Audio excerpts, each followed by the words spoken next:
ಗುರುಬ್ರಹ್ಮ ಗುರುರ್ವಿಷ್ಣು ಗುರುರ್ದೇವೋ ಮಹೇಶ್ವರ ಗುರುರೇವ ಪರಂಬ್ರಹ್ಮ ತಸ್ಮೈ ಶ್ರೀ ಗುರವೇ ನಮಃ. 10ನೇ ಅಧ್ಯಾಯ ತ್ಯಾಗಭೂಮಿಯಿಂದ ಭೋಗಭೂಮಿಯೆಡೆಗೆ. ಸ್ವಾಮೀಜಿ ಅಮೆರಿಕೆಗೆ ಹೊರಡಲು ಸಿದ್ಧತೆಗಳು ಭರದಿಂದ ನಡೆದವು. ಮೇ 30ರಂದು ಹೊರಟು ಮದರಾಸಿನಿಂದ ಸಮುದ್ರ ಮಾರ್ಗವಾಗಿ ಪ್ರಯಾಣ ಮಾಡುವುದೆಂದು ನಿಶ್ಚಯವಾಯಿತು. ನಿರ್ಗಮನದ ದಿನ ಹತ್ತಿರವಾದಂತೆ ಶಿಷ್ಯವೃಂದದಲ್ಲಿ ಉತ್ಸಾಹ, ಆನಂದ, ಉದ್ವೇಗ, ಕಾತರತೆಗಳಿಂದ ಕೂಡಿದ ವಾತಾವರಣವೇರ್ಪಟ್ಟಿತು. ಹೀಗಿರುವಾಗ ಇದ್ದಕ್ಕಿದ್ದಂತೆ ಈ ಪರಿಸ್ಥಿತಿ ಬೇರೊಂದು ರೀತಿಯಲ್ಲಿ ತಿರುಗಿಕೊಂಡಿತು. ಖೇತ್ರಿಯ ಮಹಾರಾಜ ಅಜಿತ್ ಸಿಂಗ್ನ ಆಪ್ತ ಕಾರ್ಯದರ್ಶಿಯಾದ ಮುನ್ಷಿ ಜಗಮೋಹನ್ ಲಾಲ್ ಆಕಾಶದಿಂದಲೋ ಎಂಬಂತೆ ಅಲ್ಲಿಗೆ ಬಂದಿಳಿದ. ಸುಮಾರು 2 ವರ್ಷಗಳ ಹಿಂದೆ ಸ್ವಾಮೀಜಿ ಖೇತ್ರಿಯಲ್ಲಿದ್ದಾಗ ಪುತ್ರ ಸಂತಾನ ಭಾಗ್ಯದಿಂದ ವಂಚಿತನಾಗಿದ್ದ ಅಜಿತ್ ಸಿಂಗ್ ತನಗೆ ಗಂಡು ಮಗುವಾಗುವಂತೆ ಹರಸಬೇಕೆಂದು ಅವರನ್ನು ಪ್ರಾರ್ಥಿಸಿಕೊಂಡಿದ್ದ. ಅವನ ಕಳಕಳಿಯ ಪ್ರಾರ್ಥನೆಗೆ ಓಗೊಟ್ಟು ಸ್ವಾಮೀಜಿ ಅದರಂತೆಯೇ ಹರಸಿದ್ದರು. ಅವರ ಆಶೀರ್ವಾದದ ಫಲವಾಗಿ 1892 ಜನವರಿಯಲ್ಲಿ ಅವರಿಗೊಂದು ಗಂಡು ಮಗು ಜನಿಸಿತು. ಮಗುವಿಗೆ ಜೈಸಿಂಗ್ ಎಂದು ನಾಮಕರಣ ಮಾಡಿದ್ದರು.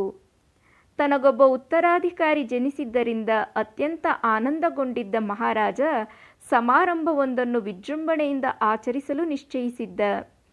ಈ ಸಂತಸದ ಘಳಿಗೆಯಲ್ಲಿ ಸ್ವಾಮೀಜಿ ನಮ್ಮೊಂದಿಗಿರುವಂತಾದರೆ ಎಂದು ಹಂಬಲಿಸಿದ. ಸ್ವಾಮೀಜಿ ಮದರಾಸಿನಲ್ಲಿದ್ದಾರೆ ಹಾಗೂ ಅವರ ಶಿಷ್ಯರು ಅವರನ್ನು ಅಮೆರಿಕೆಗೆ ಕಳಿಸಿಕೊಡಲು ನಿಧಿ ಸಂಗ್ರಹಣೆಯಲ್ಲಿ ತೊಡಗಿದ್ದಾರೆ ಎಂಬ ಸುದ್ದಿ ತಿಳಿದು ಬಂದಿತು. ಆದ್ದರಿಂದ ಹೇಗಾದರೂ ಮಾಡಿ ಅವರನ್ನು ತಕ್ಷಣ ಕರೆತರುವಂತೆಯೂ ಅಮೆರಿಕ ಪ್ರಯಾಣದ ಖರ್ಚಿನ ಬಗ್ಗೆ ಚಿಂತಿಸಬಾರದೆಂದು ಅವರಿಗೆ ತಿಳಿಸುವಂತೆಯೂ ಹೇಳಿ ಸ್ವತಃ ತನ್ನ ಆಪ್ತ ಕಾರ್ಯದರ್ಶಿಯನ್ನೇ ಕಳಿಸಿಕೊಟ್ಟಿದ್ದ. ಮದರಾಸಿಗೆ ಬಂದಿಳಿದ ಜಗಮೋಹನನಿಗೆ ಸ್ವಾಮೀಜಿ ಮನ್ಮಥನಾಥರ ಮನೆಯಲ್ಲಿರುವುದು ತಿಳಿಯಿತು. ಬಹಳ ಕಷ್ಟಪಟ್ಟು ಅವರ ಮನೆಯನ್ನು ಹುಡುಕಿಕೊಂಡು ಬಂದ. ಸ್ವಾಮೀಜಿ ಸಿಗುತ್ತಾರೋ ಇಲ್ಲವೋ ಎಂಬ ಆತಂಕವಿದ್ದೇ ಇತ್ತೆಂದು ಕಾಣುತ್ತದೆ. ಬರುತ್ತಿದ್ದಂತೆಯೇ ಅಲ್ಲಿದ್ದ ಸೇವಕನನ್ನು ಸ್ವಾಮೀಜಿಯವರಲ್ಲಿ ಎಂದು ಕೇಳಿದ. ಅದಕ್ಕವನು ಸಮುದ್ರಕ್ಕೆ ಹೋಗಿದ್ದಾರೆ ಎಂದು ಉತ್ತರಿಸಿದ. ಜಗಮೋಹನನಿಗೆ ಸೇವಕ ಹೇಳಿದ್ದು ಅರ್ಥವಾಗಲಿಲ್ಲ. ಗಲಿಬಿಲಿಗೊಂಡು ಕೇಳಿದ, ಏನು, ಹಾಗಾದರೆ ಅವರು ಅಮೆರಿಕೆಗೆ ಹೊರಟು ಬಿಟ್ಟರೆ ಎಂದು.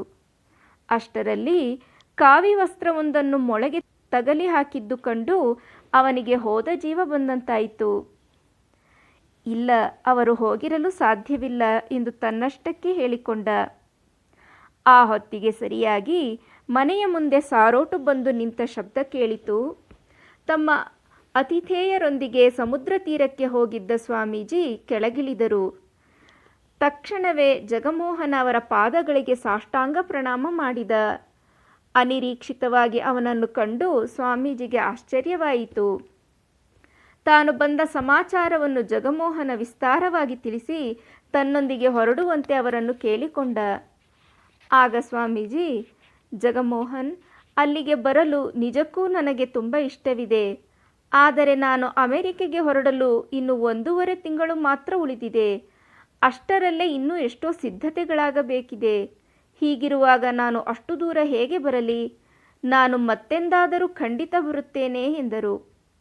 ಆದರೆ ಜಗಮೋಹನ ಲಾಲ ಅವರನ್ನು ಕರೆದುಕೊಂಡೇ ಹೋಗಬೇಕೆಂದು ಬಂದಿದ್ದವನು. ಆದ್ದರಿಂದ ಪಟ್ಟು ಬಿಡದೆ, ಸ್ವಾಮೀಜಿ, ನೀವು ಖೇತ್ರಿಗೆ ಬರಲೇಬೇಕು.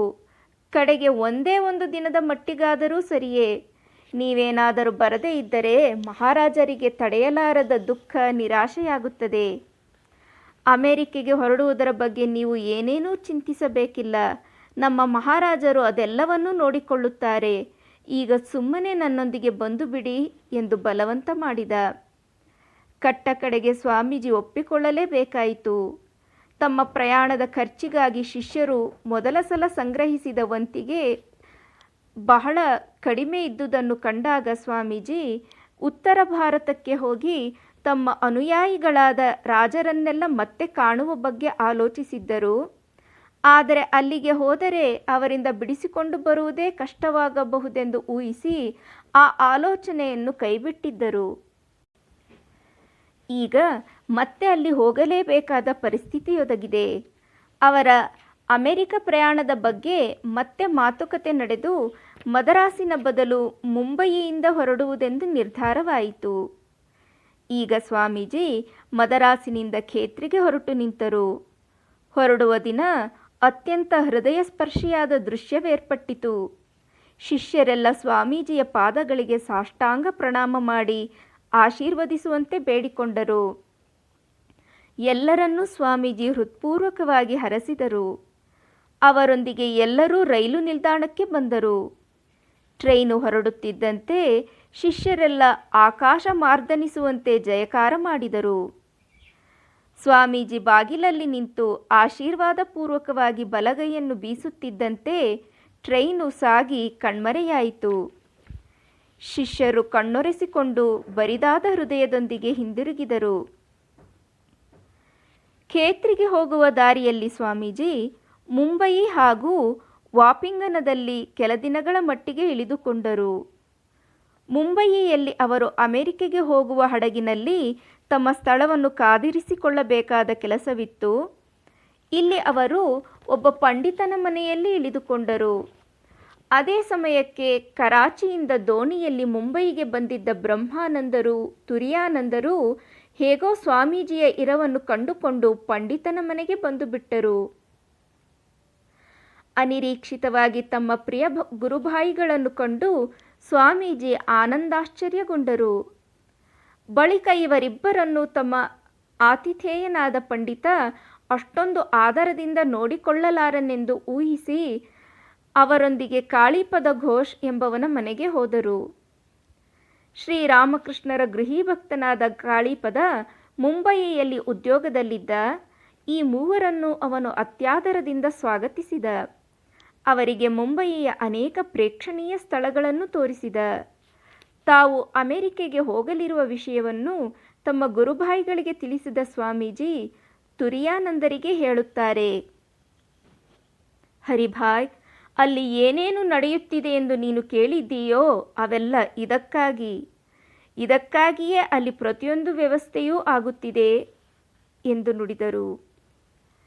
ಇದಕ್ಕಾಗಿ ಎನ್ನುವಾಗ ಸ್ವಾಮೀಜಿ ತಮ್ಮ ಎದೆಯನ್ನು ತಟ್ಟಿ ತೋರಿಸಿಕೊಳ್ಳುತ್ತಾರೆ.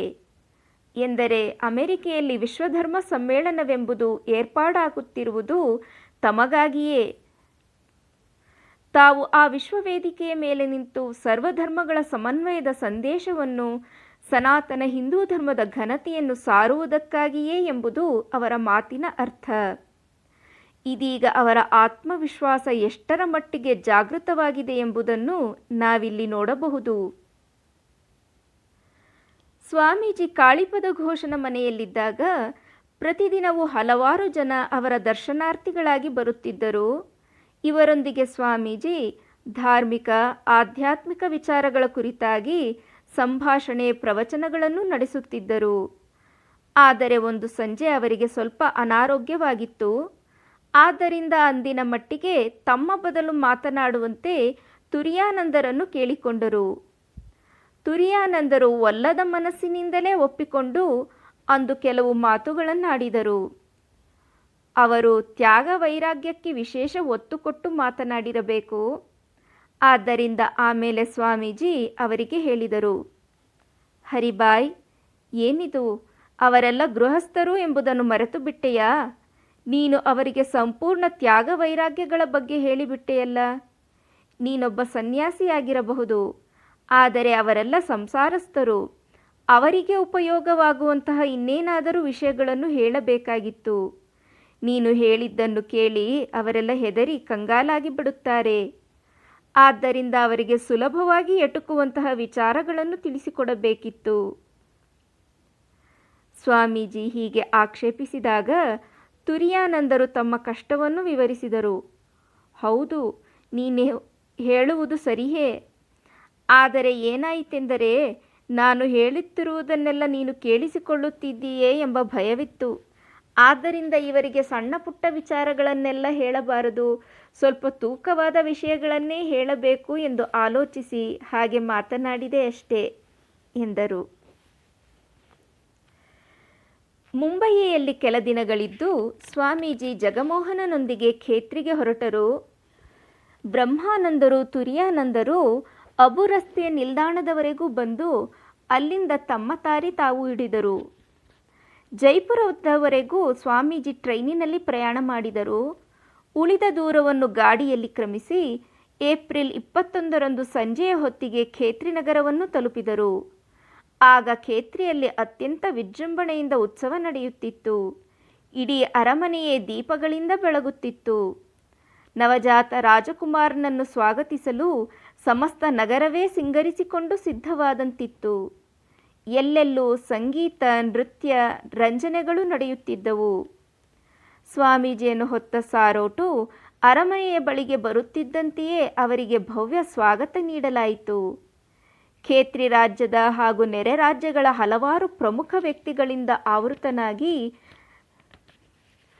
ಸಾಲಂಕೃತ ಪೀಠದಲ್ಲಿ ಆಸೀನನಾಗಿದ್ದ ರಾಜ ಅಜಿತ್ ಸಿಂಗ್ ಸ್ವಾಮೀಜಿಯ ಬರವನ್ನೇ ನಿರೀಕ್ಷಿಸುತ್ತಾ ಕುಳಿತಿದ್ದ.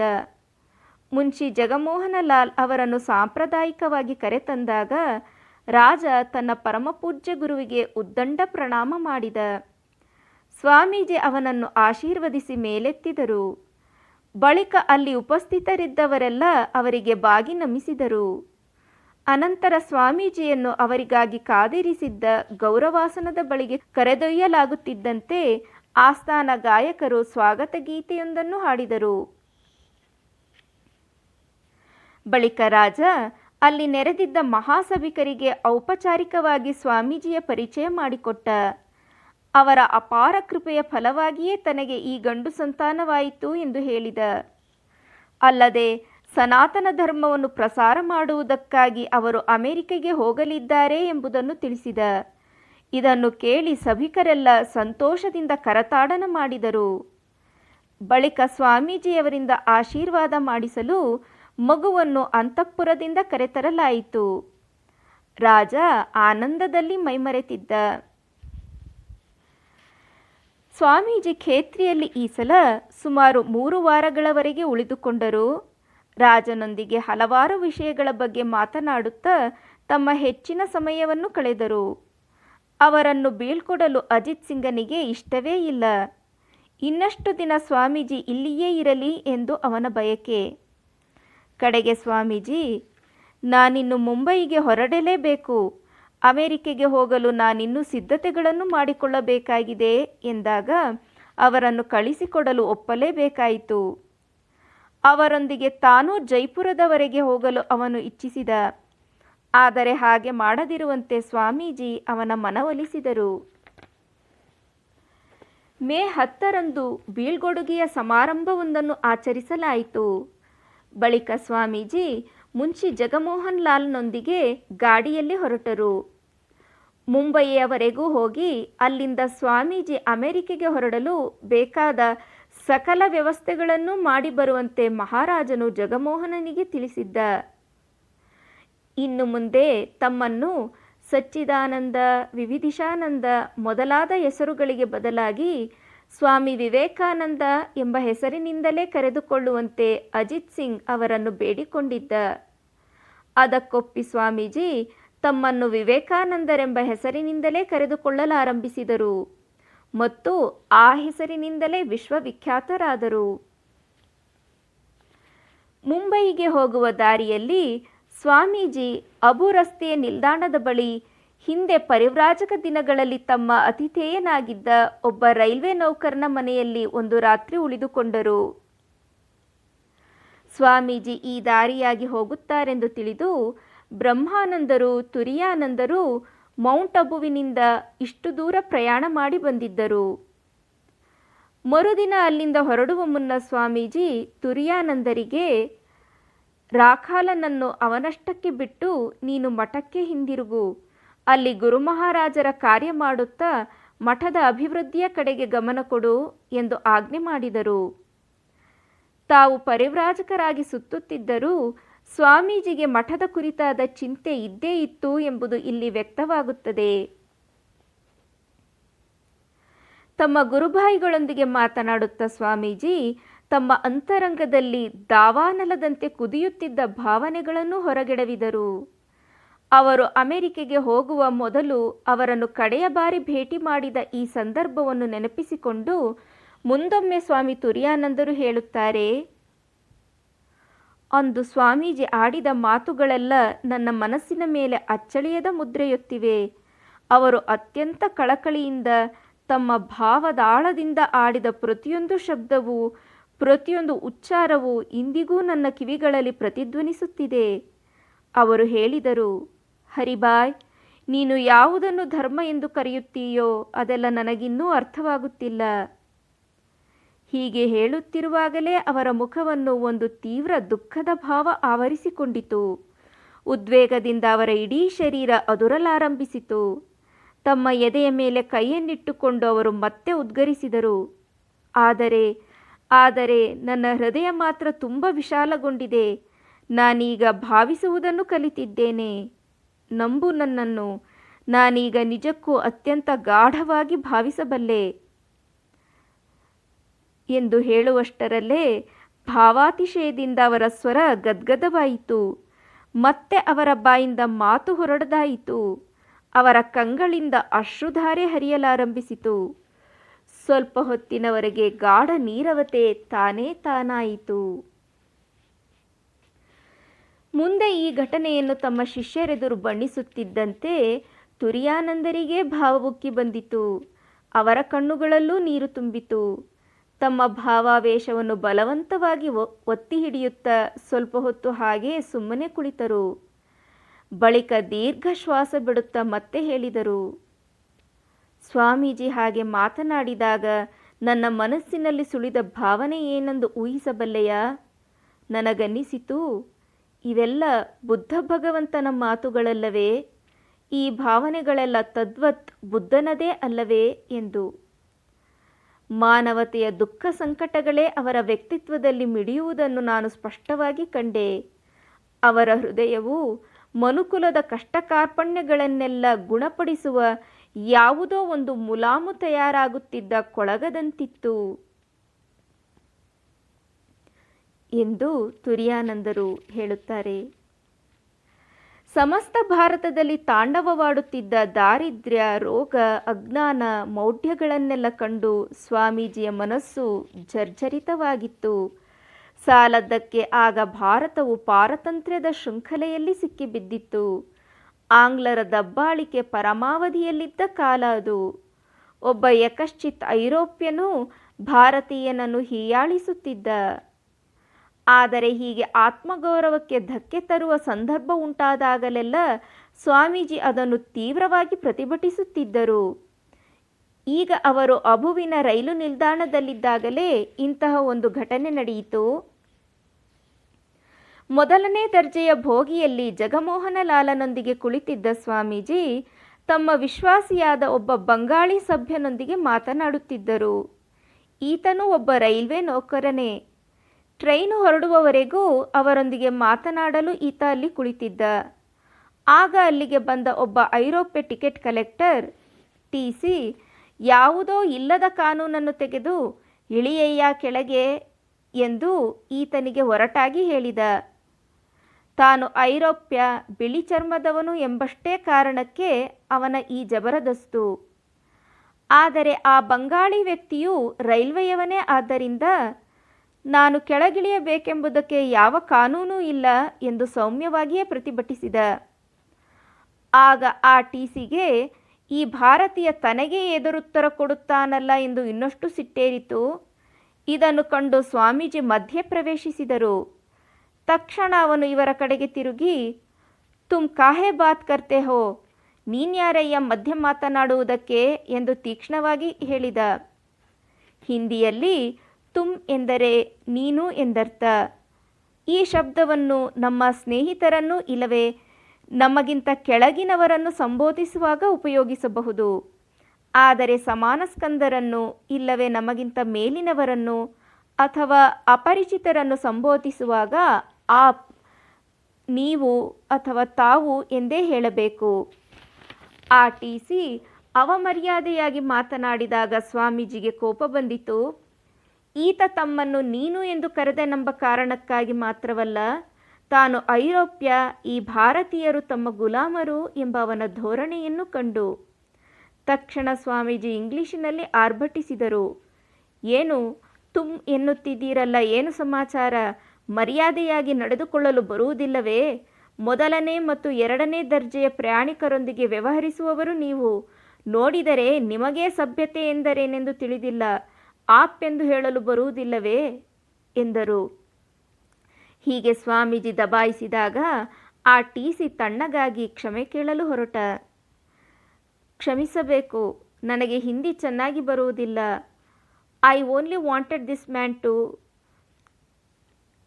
ನಾನು ಈ ಮನುಷ್ಯನನ್ನು ಎಂದು ಹೇಳುವಷ್ಟರಲ್ಲಿ ಸ್ವಾಮೀಜಿ ಮಧ್ಯದಲ್ಲೇ ತಡೆದು ಮತ್ತೆ ಛೀಮಾರಿ ಹಾಕಿದರು. ಈಗ ತಾನೇ ನೀವು ಹೇಳಿದಿರಿ ನನಗೆ ಹಿಂದಿ ಚೆನ್ನಾಗಿ ಬರುವುದಿಲ್ಲ ಎಂದು. ಈಗ ನೋಡಿದರೆ ನಿಮಗೆ ನಿಮ್ಮ ಭಾಷೆಯೇ ಸರಿಯಾಗಿ ಗೊತ್ತಿಲ್ಲ. ನೀವು ಈ ಮನುಷ್ಯ ಎಂದು ಕರೆದಿರಲ್ಲ, ಅವರೊಬ್ಬರು ಸಭ್ಯ ವ್ಯಕ್ತಿ. This man whom you speak is a gentleman ಎಂದರು. ಪರಿಸ್ಥಿತಿ ತನಗೆದುರಾದುದನ್ನು ಕಂಡು ಆ ಟಿ.ಸಿ. ಅಲ್ಲಿಂದ ಕಾಲು ಕಿತ್ತ. ಅವನು ಹೋದ ಮೇಲೆ ಸ್ವಾಮೀಜಿ ಜಗಮೋಹನನಿಗೆ ಹೇಳುತ್ತಾರೆ, ನೋಡು, ಐರೋಪ್ಯರೊಂದಿಗೆ ವ್ಯವಹರಿಸುವಾಗ ನಮ್ಮಲ್ಲಿ ಮುಖ್ಯವಾಗಿ ಇರಬೇಕಾದದ್ದು ಆತ್ಮಗೌರವ. ನಾವು ಯಾರ ಜೊತೆ ಹೇಗೆ ವರ್ತಿಸಬೇಕೋ ಹಾಗೆ ವರ್ತಿಸುವುದಿಲ್ಲ. ಆದ್ದರಿಂದ ಅವರು ನಮ್ಮನ್ನು ಶೋಷಿಸಲು ನೋಡುತ್ತಾರೆ. ಇತರರ ಮುಂದೆ ನಾವು ನಮ್ಮ ಘನತೆಯನ್ನು ಬಿಟ್ಟುಕೊಡಬಾರದು. ಹಾಗೆ ಮಾಡದಿದ್ದರೆ ಇತರರು ನಮ್ಮನ್ನು ಹೀನಾಯವಾಗಿ ನೋಡಲು ನಾವೇ ಅನುವು ಮಾಡಿಕೊಟ್ಟಂತಾಗುತ್ತದೆ ಎಂದು. ತಾವು ಮುಂಬಯಿಯಿಂದ ಅಮೆರಿಕೆಗೆ ಹೊರಡುವುದಾಗಿ ಸ್ವಾಮೀಜಿ 2 ವಾರಗಳ ಹಿಂದೆಯೇ ತಮ್ಮ ಮದರಾಸಿ ಶಿಷ್ಯರಿಗೆ ಪತ್ರ ಮುಖೇನ ತಿಳಿಸಿದ್ದರು. ಈ ಸುದ್ದಿ ತಿಳಿದ ತಕ್ಷಣ ಅಳಸಿಂಗ ಪೆರುಮಾಳ್ ಅವರನ್ನು ಬೀಳ್ಕೊಡುವುದಕ್ಕಾಗಿ ಅಷ್ಟು ದೂರದ ಮದರಾಸಿನಿಂದ ಮುಂಬಯಿಗೆ ಬಂದು ಬಿಟ್ಟಿದ್ದರು. ಜಗಮೋಹನ ಲಾಲನೊಂದಿಗೆ ಸ್ವಾಮೀಜಿ ಮುಂಬಯಿಗೆ ಬಂದು ನೋಡುತ್ತಾರೆ, ತಮ್ಮ ಪ್ರಿಯ ಶಿಷ್ಯ ತಮಗಾಗಿ ಕಾದು ನಿಂತಿದ್ದಾನೆ. ಇವರಿಬ್ಬರೊಂದಿಗೆ ಸ್ವಾಮೀಜಿ ಒಂದು ಕಡೆ ಇಳಿದುಕೊಂಡರು. ಸ್ವಾಮೀಜಿಯ ಸೇವೆ ಮಾಡಲು ಜಗಮೋಹನ ಹಾಗೂ ಅಳಸಿಂಗ ಇಬ್ಬರೂ ನಾಮುಂದು ತಾಮುಂದೆಂದು ಸ್ಪರ್ಧಿಸಿದರು. ಅದೊಂದು ಅಪೂರ್ವ ಭಾಗ್ಯವೇ ಸರಿ. ತನ್ನ ರಾಜನ ಅಪ್ಪಣೆಯಂತೆ ಜಗಮೋಹನ ಸ್ವಾಮೀಜಿಯನ್ನು ಮುಂಬಯಿಯ ಅತ್ಯುತ್ತಮ ಅಂಗಡಿಗಳಿಗೆ ಕರೆದೊಯ್ದು ಅವರಿಗೆ ಬೇಕಾಗಬಹುದಾದ ಎಲ್ಲ ಬಗೆಯ ವಸ್ತುಗಳನ್ನು ಕೊಡಿಸಿದ. ತಮಗಾಗಿ ಅವನು ಅತ್ಯಂತ ಉತ್ಕೃಷ್ಟವಾದ ರೇಷ್ಮೆಯ ಸೂಟು, ನಿಲುವಂಗಿ, ಪೇಟಾಗಳಿಗೆ ಆದೇಶ ನೀಡುತ್ತಿರುವುದನ್ನು ಕಂಡು ಸ್ವಾಮೀಜಿ ಪ್ರತಿಭಟಿಸಿದರು. ತಮಗೆ ಸಾಧಾರಣ ಬಟ್ಟೆ ಬರೆಯೇ ಸಾಕು, ತಮ್ಮಂತಹ ಸನ್ಯಾಸಿಗೆ ಇಷ್ಟೆಲ್ಲ ಬೆಲೆ ಬಾಳುವ ಉಡುಗೆ ಏಕೆಂದು ಎಷ್ಟೋ ಹೇಳಿದರು. ಆದರೆ ಶಿಷ್ಯರು ಅವರ ಮಾತನ್ನು ಕಿವಿಯ ಮೇಲೆ ಹಾಕಿಕೊಳ್ಳಲಿಲ್ಲ. ಕಡೆಗೆ ಸ್ವಾಮೀಜಿ ತಮ್ಮ ಶಿಷ್ಯರ ಮಾತಿಗೆ ಒಪ್ಪಿಕೊಳ್ಳಬೇಕಾಯಿತು. ಪರಿಣಾಮವಾಗಿ ಈ ಹೊಸ ವೇಷಭೂಷಣಗಳಲ್ಲಿ ಅವರು ಮಹಾರಾಜನಂತೆ ಕಂಗೊಳಿಸಿದರು. ಈ ಸುಂದರ ಉಡುಗೆ ಅವರ ದೈವದತ್ತ ಸೌಂದರ್ಯವನ್ನು ಮತ್ತಷ್ಟು ಹೆಚ್ಚಿಸಿತು. ನಿಜಕ್ಕೂ ಈ ಉಡುಗೆ ಮುಂದೆ ಸಾಕಷ್ಟು ಕೆಲಸವನ್ನೇ ಮಾಡಿತು. ವಿಶ್ವಧರ್ಮ ಸಮ್ಮೇಳನದಲ್ಲಿ ಅವರಿನ್ನೂ ಒಂದು ಮಾತನ್ನೂ ಆಡುವ ಮೊದಲೇ ಅದು ಪ್ರೇಕ್ಷಕರೆಲ್ಲರ ಗಮನ ಸೆಳೆದಿತ್ತು. ಆದರೆ ಇದು ತೀರ ಕಣ್ಣಿಗೆ ಹೊಡೆಯುವಂತಿದೆ ಎಂದು ಸ್ವಾಮೀಜಿಗೆ ಅನ್ನಿಸಿದಾಗ ಪಾಶ್ಚಾತ್ಯ ಕಣ್ಣುಗಳಿಗೆ ಪರಿಚಿತವಾದ ಹಾಗೂ ಚಳಿಯಿಂದ ಹೆಚ್ಚಿನ ರಕ್ಷಣೆ ನೀಡುವಂತಹ ವಸ್ತ್ರಗಳನ್ನು ಧರಿಸಲಾರಂಭಿಸಿದರು. ಸ್ವಾಮೀಜಿಯ ಪ್ರಯಾಣಕ್ಕೆ ಎಲ್ಲ ಸಿದ್ಧತೆಗಳು ಆಗುತ್ತಾ ಬಂದಿದ್ದವು. ಈಗಾಗಲೇ ಜಪಾನಿನವರೆಗೂ ಹೋಗಲು ಜಗಮೋಹನ ಪೆನಿನ್ಸುಲಾರ್ ಎಂಬ ಹಡಗಿನಲ್ಲಿ ಮೊದಲ ದರ್ಜೆಯ ಟಿಕೆಟನ್ನು ವ್ಯವಸ್ಥೆ ಮಾಡಿದ್ದ. ಇದು ತಮಗೆ ತೀರ ಹೆಚ್ಚಾಯಿತೆಂದು ಸ್ವಾಮೀಜಿ ಪ್ರತಿಭಟಿಸಿದ್ದರು.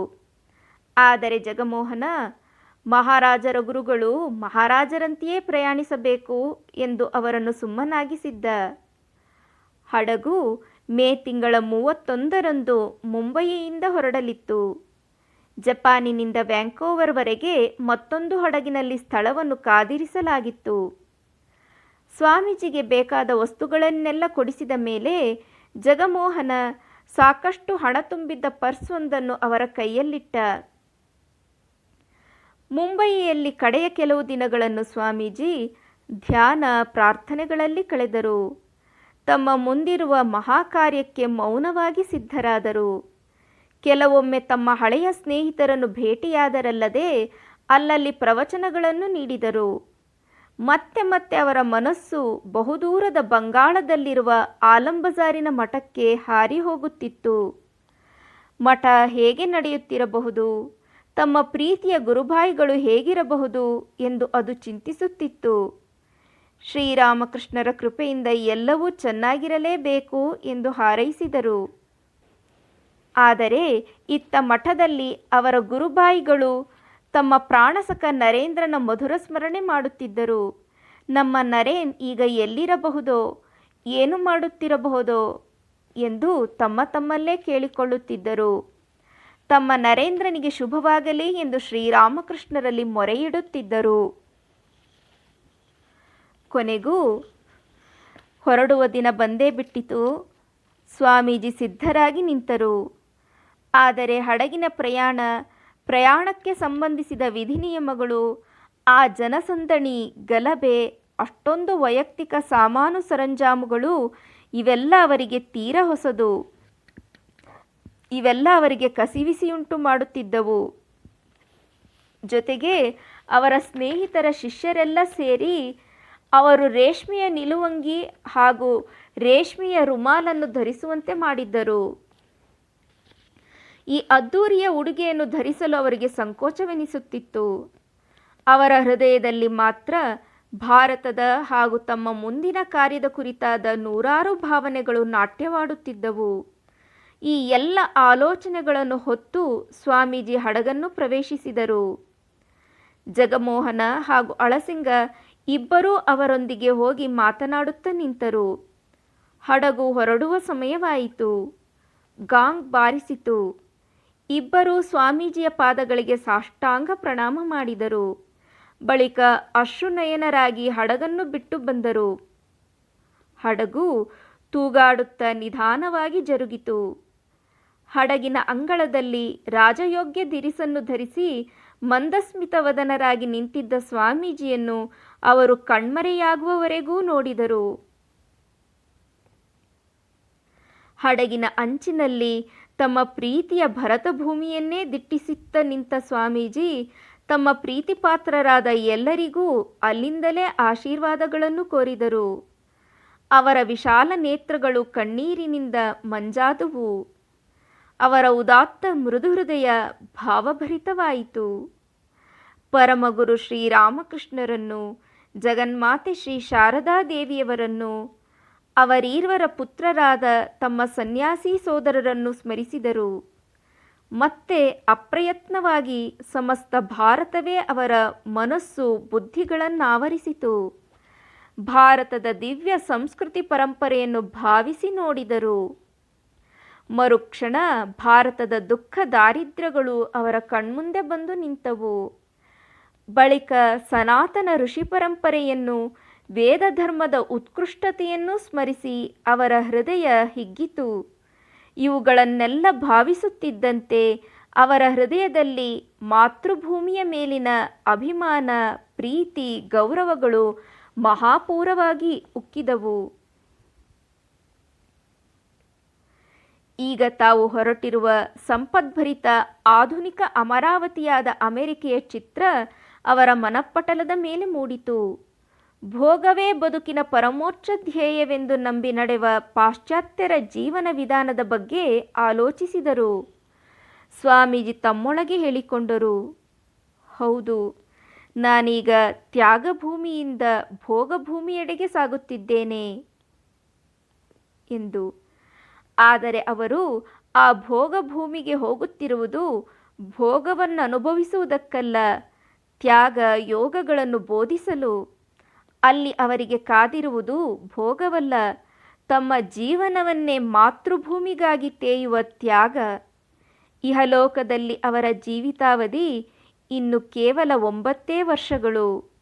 ಅಷ್ಟರೊಳಗೆ ಅವರು ವಿಶ್ವವಿಜೇತರಾಗಿ, ವಿಶ್ವ ಮಾನವರಾಗಿ ಬೆಳೆದು ನಿಲ್ಲುವುದನ್ನು ನಾವು ನೋಡಲಿದ್ದೇವೆ. ಓಂ ಪ್ರಿಯತಾಂ ಪುಂಡರೀಕಾಕ್ಷಃ ಸರ್ವಯಜ್ಞೇಶ್ವರೋ ಹರಿಃ ತಸ್ಮಿನ್ ತುಷ್ಟೇ ಜಗತ್ತುಷ್ಟಂ ಪ್ರೀಣಿತೆ ಪ್ರೀಣಿತಂ ಜಗತ್. हरि ओम तत्सत्। श्रीरामकृष्णार्पणमस्तु।